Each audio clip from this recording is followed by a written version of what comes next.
Hey guys, so I'm here with attorney John Paul Simkovich. How you doing? I'm good. How are you, Rainey? I'm good. So you are normally in our Goose Creek office. So today he's here in Myrtle Beach with the rest of our crew. So we are taking advantage by getting all the knowledge. So JP, go ahead and tell people kind of what I know. You cover a lot of different. I don't want to say specialties, but areas of practice. There we go. Areas of practice. So tell folks a little bit about which ones you cover out in Goose Creek. Sure. So workers' compensation, anytime you're employed and you're injured in the course and scope of your employment. Personal injury. So again, if you're injured, and in that case, if someone else is at fault for your injuries, and that's a larger area. So, that's car accidents and premises liability. And premises liability is when you're injured on someone else's property. So I specialize in that as well. But workers' comp and personal injury are the main areas, and that's my bread and butter. Okay.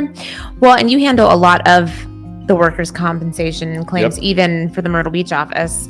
So, what is unique about workers' compensation? So the number one thing that's unique about workers' compensation is that it's no fault. So if you think that you don't have a claim or you can't receive compensation or medical treatment because maybe you caused your injury, that's not true. So a good example is you're driving a vehicle for your employer. You get in a car accident and the police officers finds you at fault. A lot of people will say, well, it's my fault, I can't recover. Well, that's not true. If you're in the course and scope of your employment and you are injured, you can still make a claim. Oh, I didn't we know can that. still get you the medical treatment you need. And then potentially, if you aren't completely healed, if you aren't better than you were before the accident, then you may be entitled to compensation. So just because you're at fault doesn't prohibit you from filing a workers' compensation claim. That's good to know. I didn't know that. Yeah. Surprised we haven't brought that up in one of our past questionnaires. So, okay, well, cool. So workers' compensation. So what is kind of a common question you get with workers' compensation aside from that? Well, one of the unique things about workers' comp is that if you do make the claim, your employer has workers' compensation insurance, and they have to pay and provide medical treatment for you. So the number one question I get is, can I choose my doctor? And unfortunately, no. The workers' compensation insurance carrier gets to choose your doctor. Now, it can't be a fly-by-night doctor. It needs to be a board-certified doctor with a specialty, in the area that you're injured. So if you injure your back, you need to go to an orthopedist or a neurologist. It can't be Joe Schmo from down the street that no one's heard of. But you don't get to maybe go to the same doctor that you're accustomed to going to. And that can be frustrating for folks. That said, while the insurance company gets to choose your doctor, we do have a little bit of leeway to use our own doctors to maybe influence opinions and go to court. And that's something that, if you're concerned about, you need to call us and we can go into a lot more detail about. But at least the doctors, you're not going to go to like a crappy doctor. It's still a good doctor. It just might not be the one you're used to. They're reputable doctors. And one benefit of, since I specialize in workers' compensation, we see a lot of the same doctors, right? There's a lot of the same workers' comp insurance companies. They have the certain doctors that they like to use. And so I have good rapport with them. I talk to them on the phone. I've gotten, to the point that I have their cell phone numbers. And so I can actually understand, what is the treatment plan for my client? What do you expect? What kind of future medical treatment do they need? What kind of permanent impairment or disability? How is this injury going to affect them moving forward?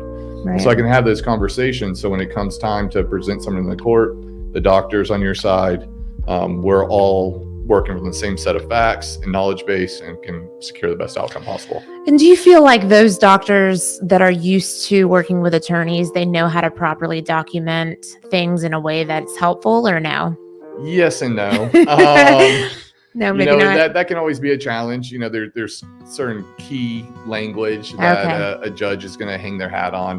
When I say judge, if we're in the workers' comp realm, it's a workers' comp commissioner. They have the same power as a judge. They act like a judge. The only real difference is they're not wearing a robe. Gotcha. But they decide the outcome of your case. So I would say, by and large, most doctors that are familiar with workers' comp, they know the key language that needs to be in the medical records or in the deposition testimony. But if they don't, that's something that I'll help out with. Right. To make sure they do know what to include. So we don't lose on a technicality. Now, we also have certain doctors that we like to use. Maybe you get injured in Myrtle Beach and we have a doctor that isn't being what I would call a patient advocate. And they're not listening to my client's complaints. They said, well, we fixed them, they're fixed. And my client's saying my knee really hurts or my back really hurts. Well, we want a second opinion. And sometimes we want to get a second opinion from a doctor that's not in that same practice. Because just like every profession, folks talk. I know a lot of attorneys, defense attorneys, plaintiffs attorneys, everything. We go out, we're social. Doctors are the same way. So a lot of times we'll send, maybe someone's injured in Myrtle Beach. We might ask them to come visit a doctor we're familiar with and comfortable in Charleston. Right. So we get an independent second opinion and vice versa. So there's a lot of value in knowing the correct practitioners to present your case to. Yeah, no, smart. Have you learned anything? Because I know the office down there used to be in Mount Pleasant. We moved it to Goose Creek, but you still service that whole area, really all of South Carolina, still from Goose Creek, right? Yeah, most definitely. I was actually, last week I was in North Carolina, in Lincolnton, North Carolina, which is a small town outside of Charlotte, about an hour or so. So I'm a little bit of road warrior. Okay. We have cases in Columbia pending, certainly Charleston, Berkeley, Dorchester counties. So the office in Goose Creek is in Berkeley County. Which is very close to Somerville. But also, personally, I live in Charleston. So, it's about 30 minutes away. So we cover that whole area, then obviously the entire coast, because as you know, I'm in Myrtle Beach quite frequently. Yep. Yes, you are. Yes, you are, which we love to see you here. Now, since moving to the Goose Creek office, though, tell me something that you enjoy about being in Goose Creek. Well, what's nice about Goose Creek is that it's such a, it's becoming a really popular place and it's growing really quickly. I've noticed we've been in the office just shy of a year. I look across the street, there's nothing but construction, more people moving in and more people getting familiar with the area. So why do you think that is? Everyone's moving out of Charleston. The reality of it, it's bordered by two rivers. There's not a whole lot of land. The only way to go is north, right? Yeah. That's where Goose Creek is. And it's getting so dang expensive to live down near the city. So I'll tell you, I grew up there and all my friends are moving farther and farther away because that's, the reality of it. But, Volvo's not far away. So we have a lot more industry coming up in that area. If you go up 26, towards Columbia, it's nothing but huge warehouses. And we're going to have a huge battery facility where they're going to recycle batteries, for like Teslas and things like that. So the job market's booming down there. People are living closer to their jobs, more affordable. And so it's great that we're basically expanding our reach. Yeah. Well, and I know that one of the things that we are passionate about is kind of servicing the trucking industry too. And I think that there's more trucking traffic through that area as well, right? Oh, most definitely. I take 26, which is the main corridor through South Carolina to work every day. And that's where all the trucks are coming from the port to get onto 95. So it's nothing but trucks. That's all I see every day going past. So it's dangerous too. I don't know. Everyone that's driven along that area can tell you that it was built, I think, like 1969. And it hasn't been widened since. So you can imagine. Oh, wow. South Carolina's a little bigger than it used to be 50 years ago. And all the vehicles, I feel like, are bigger and bigger, too. 100%. I was noticing that the other day because you don't hardly see any cars anymore. Everything's like SUV or above, which trucks, is SUVs, crazy. For sure. So one of the questions about workers' compensation that I ran across the other day was, can you leave your job when you're right in the middle of a workers' compensation claim and that not strike against you? That, I wish I could give you a solid rule. It's the classic lawyer example. It depends, right? Okay. And it happens quite frequently. Because you're injured in the course and scope of your employment doesn't mean that you're locked into that job. But if you do accept a new job, you run the risk of maybe not receiving workers' comp benefits in the form of weekly checks. So if you're injured and your injury prevents you from working, you're entitled to 2/3 of your paycheck. So, think about it. If you make $1,000 a week, you're out of work because of your injury, you're going to receive $666 per week while you recover and until you're able to go back to your job. If you switch employers, you might forfeit the ability to receive those weekly checks. Yikes.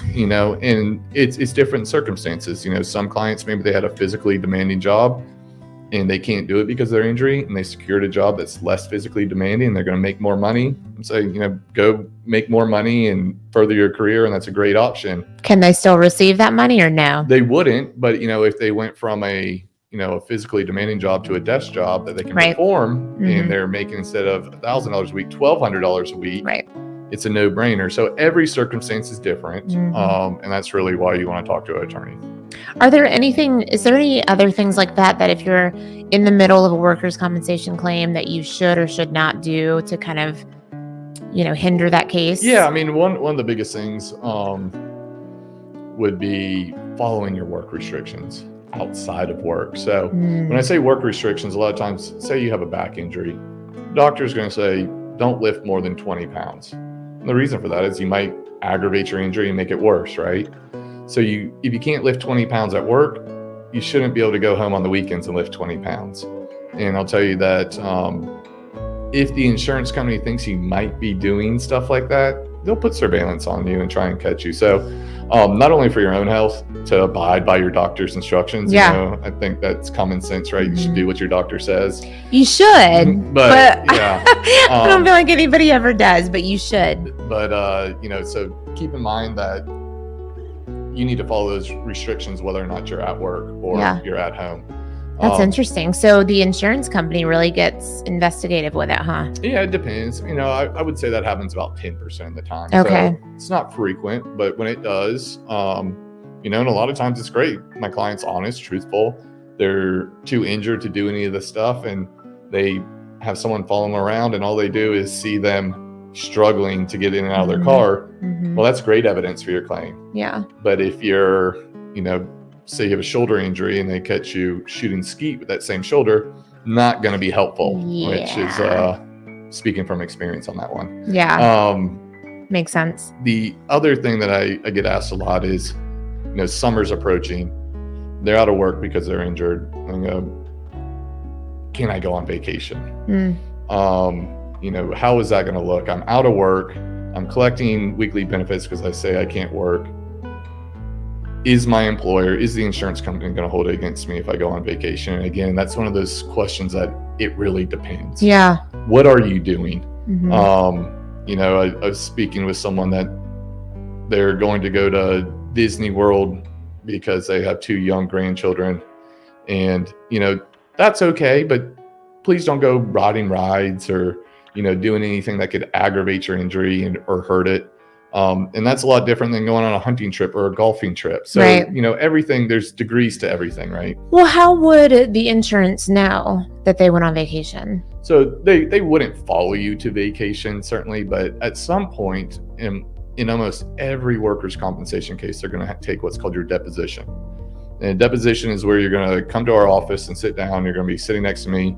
You're going to get sworn in. You're going to raise your right hand, swear to tell the truth, the whole truth, and nothing but the truth, so help you God.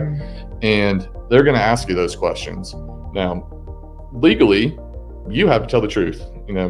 Otherwise, you're perjuring yourself. Yeah. So, obviously, I advise all my clients to tell the truth. And in fact, if I know you're not telling the truth, there's some ethical responsibilities and rules of professional responsibility that I would have to disclose any fabrications.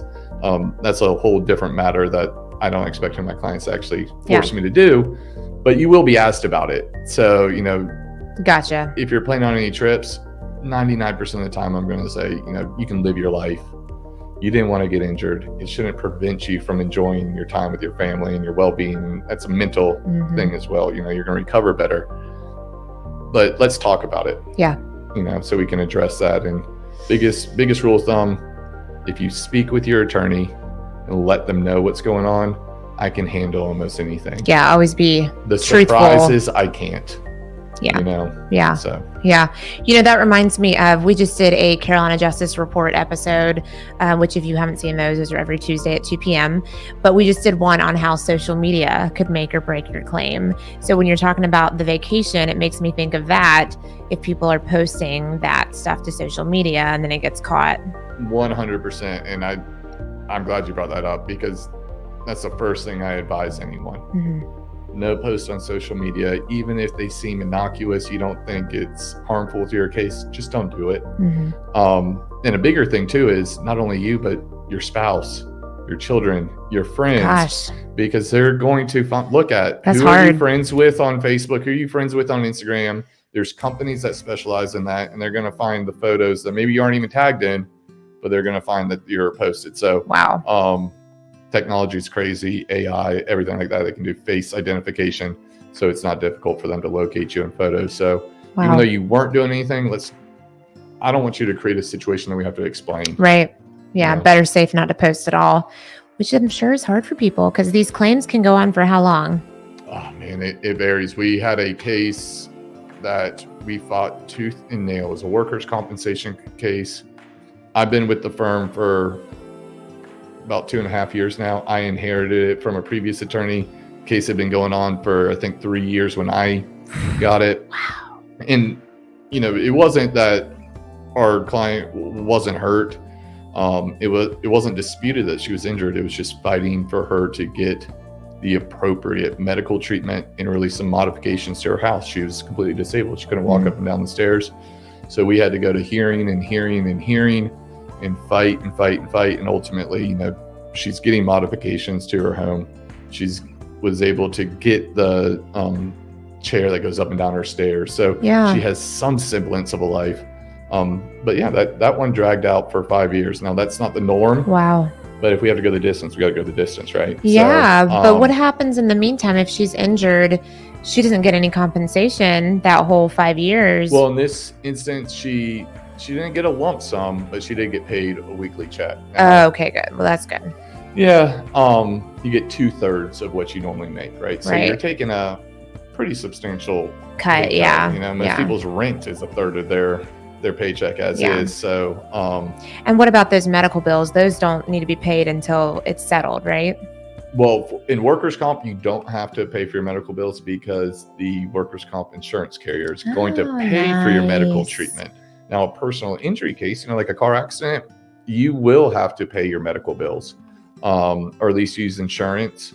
If you don't have insurance, you call us and we can figure out there are providers that will provide you insurance just to treat for your car accident. Oh, wow. So we can make sure you get treatment. That's our ultimate goal. So you have to pay those as they come. You can't wait till the end of the settlement? No, you'll be able to wait to the end in a personal injury case like a car wreck. So in workers' compensation, if you're out of work, you're going to receive your 2/3 of your weekly wage. So if you made $1,000, like I mentioned, you'll receive $666 a week.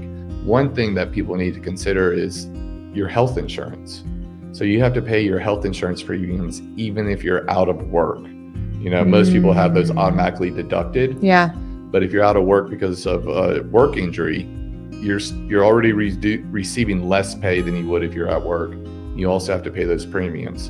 And sometimes folks get caught off guard because they think, my employer will take care of it. Well, that's not true. Maybe you have children on your health insurance.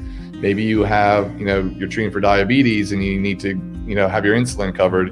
Well, if you don't maintain those payments, you can be at risk. So that's, again, something that you want to talk to an attorney about so you understand all the ramifications going in, and I can help walk you through, the best way to handle that.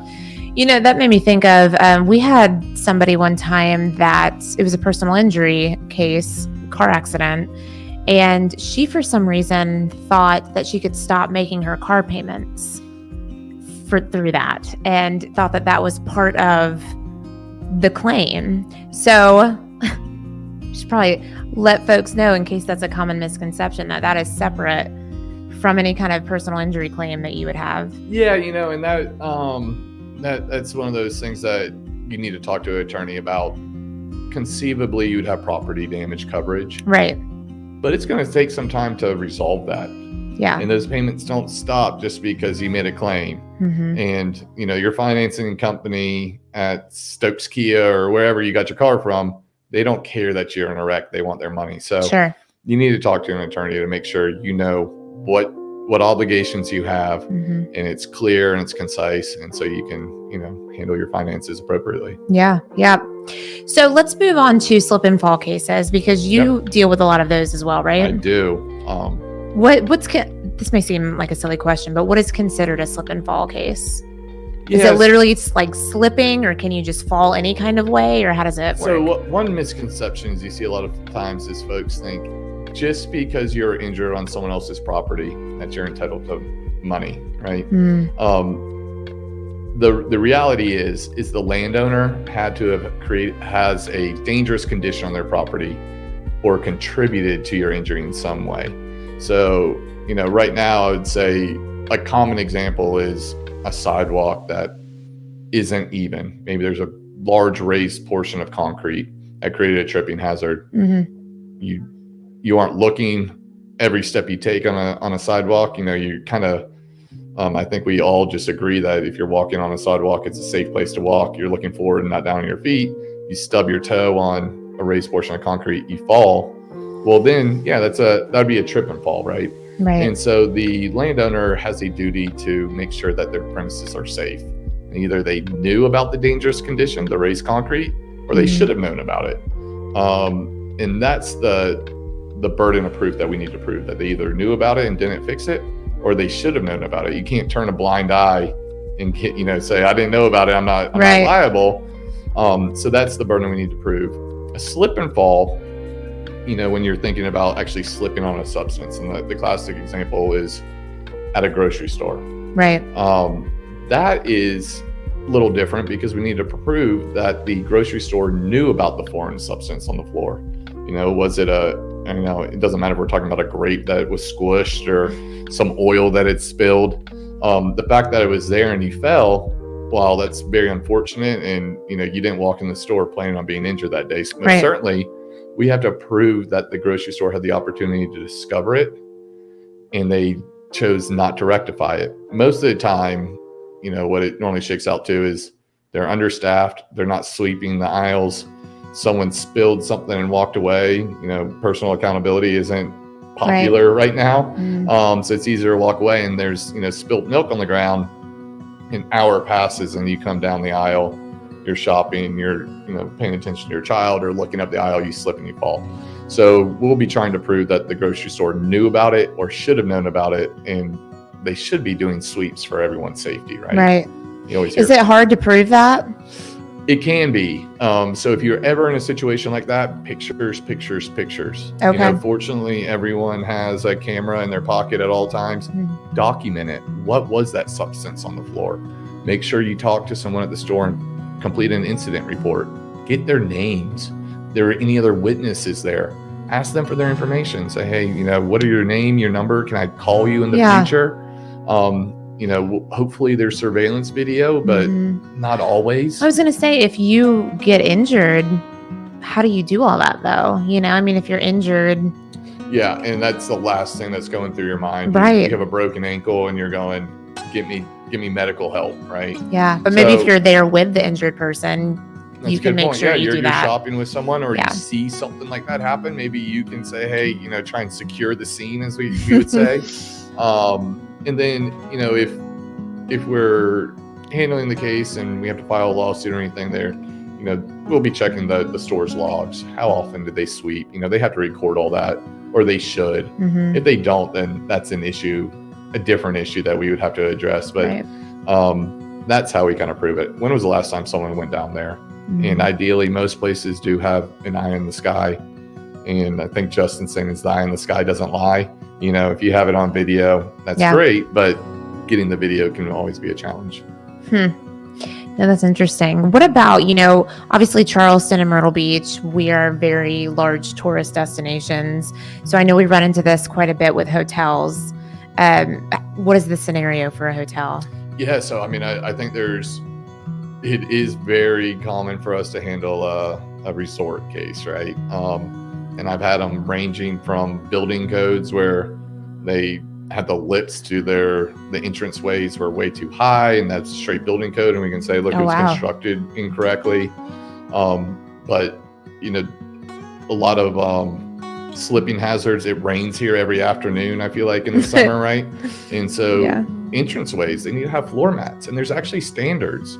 So industry standards, they're published. You can look them up online. It says when you should have floor mats, and not only have them, but make sure they're not creased or folded or a tripping hazard. Wow. So there's a lot of different things that they need to look out for. And the same standard applies. Did they know there was a hazard, or should they have known? We all know that around pools, we see that a lot. Was the pool slip resistant? Was there slippery tile around the pool? Was there missing tile around the pool? Half the time I feel like around those pools, it's not grippy material. It's like slick stuff. Yep. And I'm thinking, it scares me just to walk by the pool, let alone all these kids I see running and stuff. So, yeah. Mix it with sunscreen and everything else like that. And, a lot of times missing tiles didn't happen that day. But we do have to prove that there was notice of it. So there are challenges, and if you come and talk to us, we'll shoot you straight. We're not going to take on a case that we don't think we have a shot at prevailing in. Typically what we do when we encounter a slip and fall or trip and fall or premises liability cases, we investigate it. And investigating is sending our private investigator out to the location immediately. A lot of times I'll drive out to the location where it occurred immediately. We want to try and preserve any video, talk to any witnesses, do everything we can so we can fully evaluate the facts. Now, some of the stuff we're not going to be able to discover until we file a lawsuit, but we have a good understanding. I can have that conversation with you. This is why I think we can prevail, or these are some serious issues that, unfortunately, if we pursue this, all it's going to do is waste your time and your money. And I don't want to string someone along just to have that conversation 6 months from now. I'd rather shoot you straight. And if you want to talk to someone else, great. But I'll always give you my honest opinion, and then we can go from there. Yeah. Well, good stuff. That's a lot of good stuff. Sometimes I wonder about, and maybe this is slightly off topic, but when you're talking about like a personal property, like the house you own or something like that, and this is just a personal question I've always been curious about. If somebody comes onto your property and they get hurt, are you liable even though they're like technically trespassing? Well, if they're are you saying you invited them, or they're not invited? They're not invited and they're a trespasser.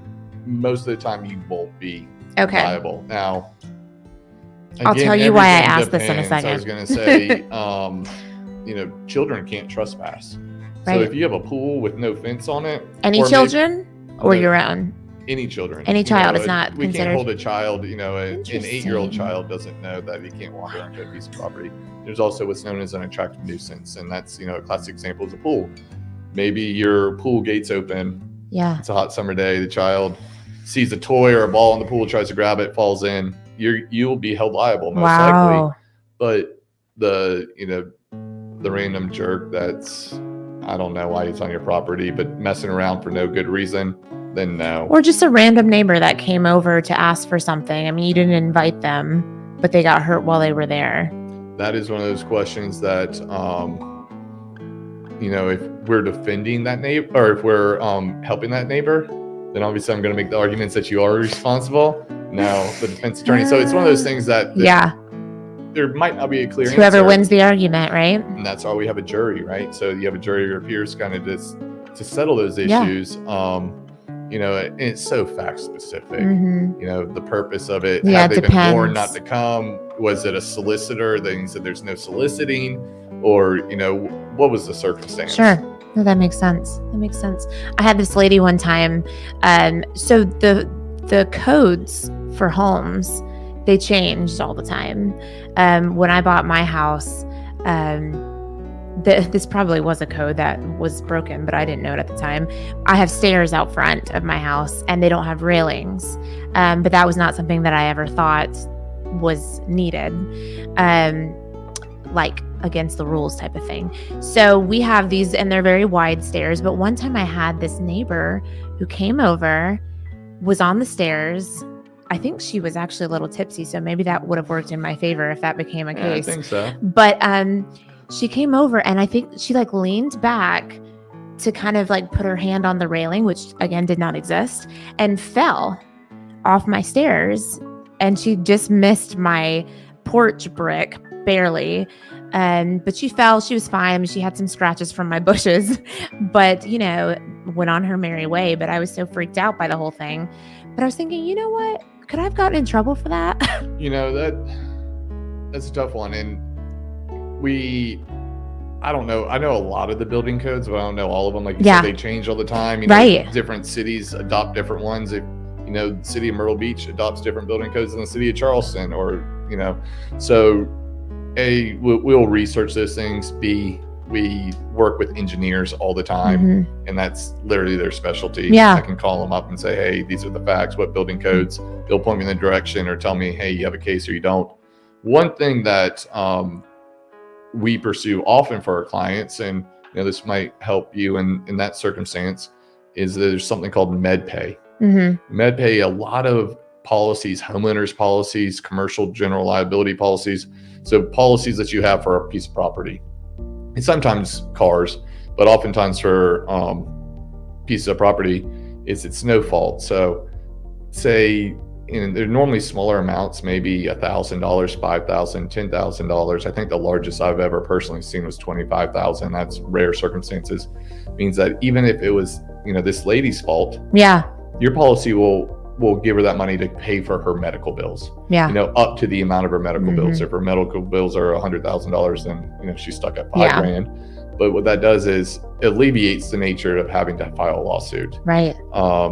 Well, and she was not seriously injured too, which is why it made it, you know, okay. But I had just had a baby and I was holding my baby. So I just was helpless and I just watched her fall, and another neighbor saw it and came over and helped. But yeah, later I was thinking to myself, could I have gotten in trouble for that? So if she called us, I would have that conversation. I think it'd be a difficult case, right? She obviously walked up to your house, saw that there was no railing. It was very open and obvious. That's right. She had a few drinks.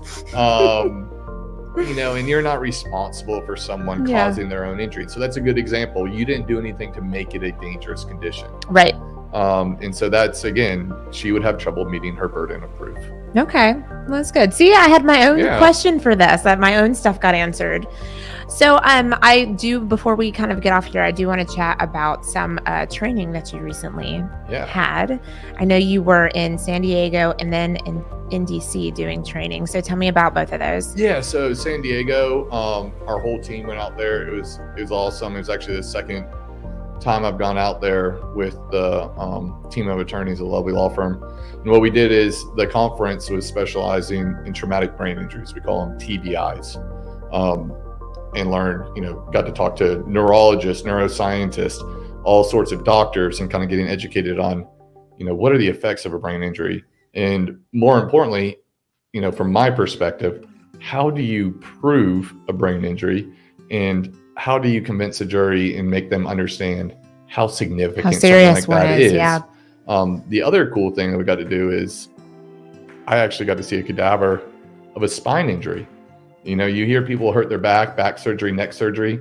They had a cadaver and showed the spine. I got to see how the injections work. This sounds stupid. What is a cadaver? A dead body. Oh. So I saw a human spine. They put us in a lab, showed us all the anatomy, you know, the L4, the L5, you know. Did that freak you out?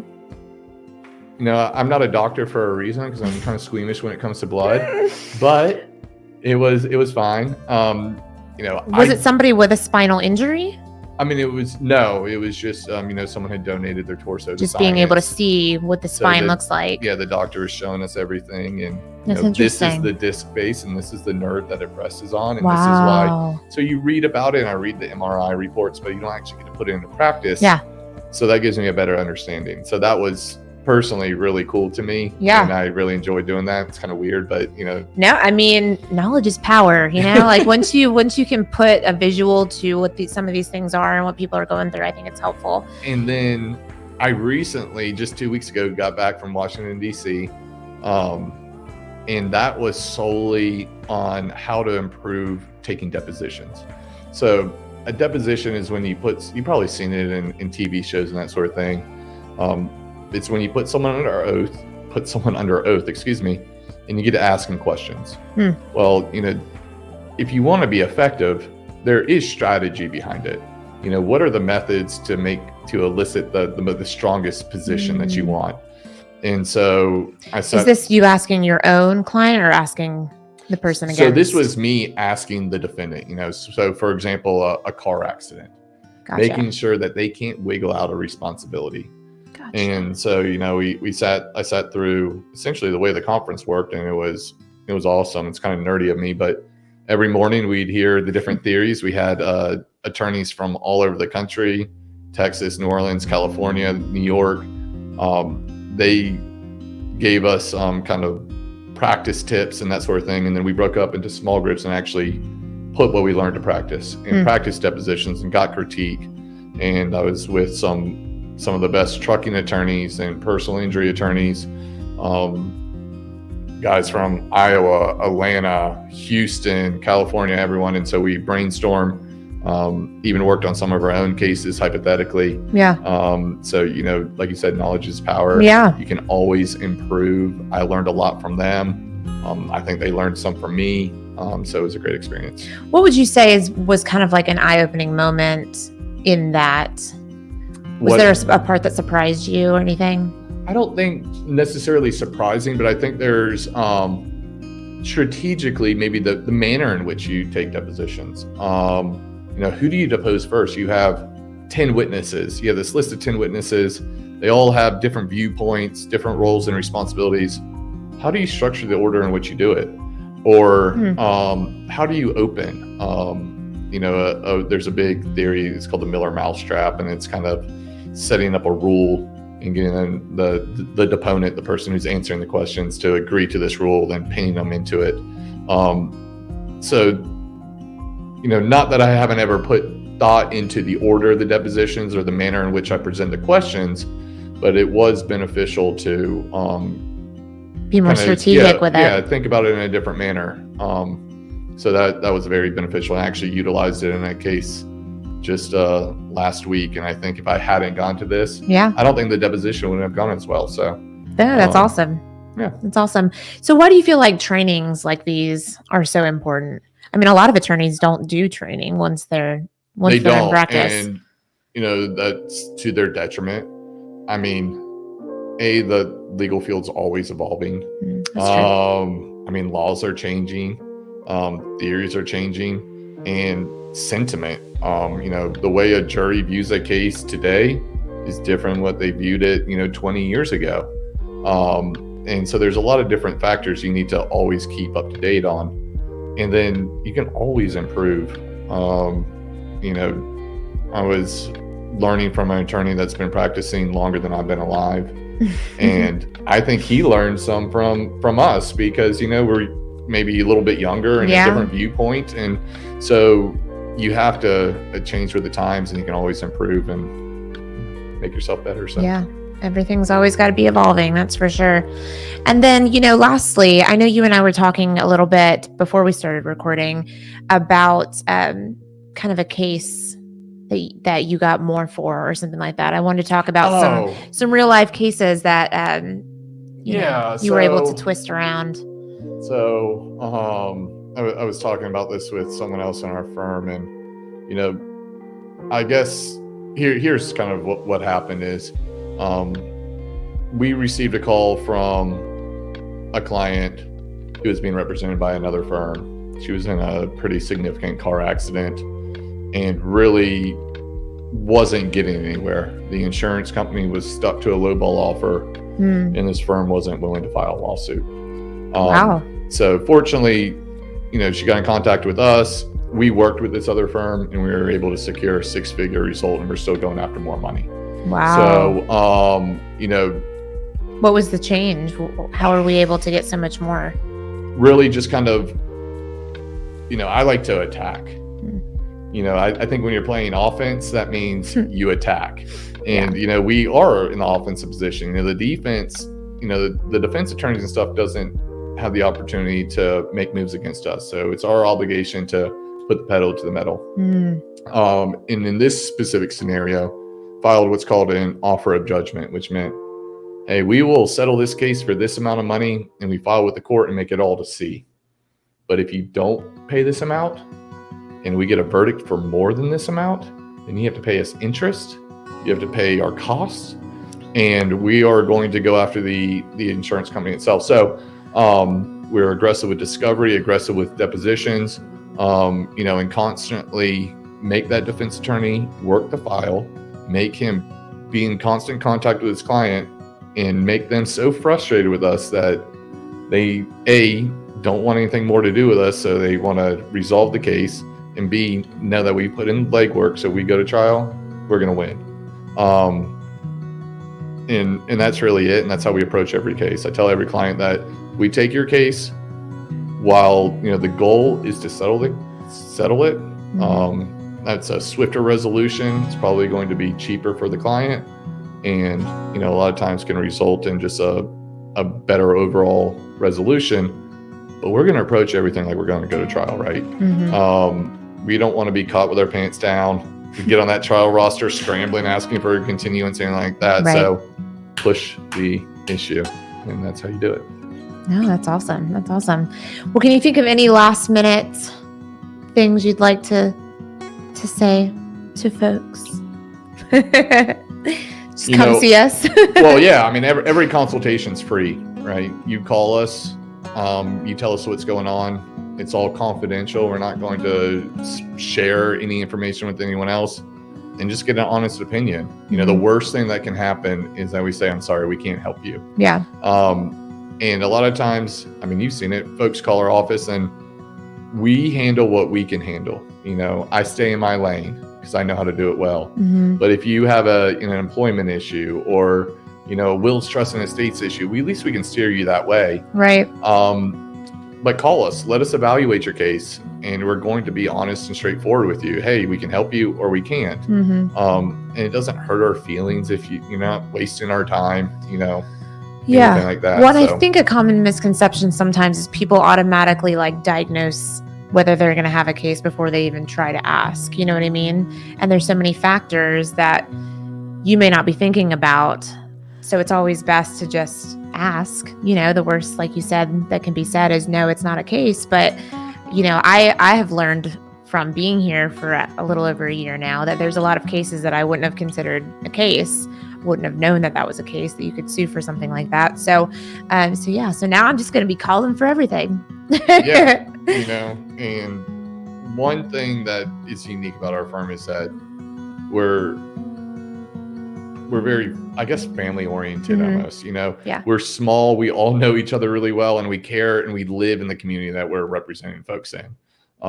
So you're going to hear from us often. Mm-hmm. I don't know how many times you hear that communication is key. Yeah. Right. And if you don't hear from your attorney, that's an issue. So Mm-hmm. we really pride ourselves in making sure that the client understands what's going on, that we are being honest and truthful and set the expectations correctly, and then just go out and advocate for them Mm-hmm. and do a good job. And, Well, I know that we go the extra mile to look for additional things within the case to get more money for the client too. I mean, yeah, I think a classic example is, something I'm pursuing right now is called a dram shop case. And I know Sarah Austin, another attorney in our office, has had great results with dram shop cases. And that's someone's drunk and they cause an accident. Our client's a victim of a DUI. Well, the analysis doesn't stop there. We know that the person was drunk and they caused the accident, they're at fault. But why was he or she drunk? And there's laws that if they were at a restaurant or a bar and they were over serving them, that bar or restaurant can be held liable. So, yeah. The analysis doesn't stop there. It goes, well, what bar were they at? Right. And what bar were they at before that? And who sold them the alcohol? And so you have to do all that stuff. And if you settle by yourself, you might be not holding everyone accountable and not getting as much as you being made should. whole. Yeah. Yeah. No, you're right. Our attorneys really go the extra mile to get every little thing they can for you. Well, thanks, JP. This has been enlightening for myself. I hope it helped some folks with questions out there. You guys, we're always interactive with things. So if you have a question, please, write it in the comments or send us an email, whatever you need to do to get a hold of us. We are always up for questions, and we have a ton of video questionnaire type videos up on our social media channels, YouTube, Instagram, Facebook, Twitter, TikTok. We are everywhere that you consume your social media. JP can vouch for that. We're all over the place. And then, of course, our website is justiceislovely.com, and we would love to hear from you. Thanks, JP, for chatting with us. Yes, thank you. You guys can go see JP in Goose Creek. Stop on by. When life gets ugly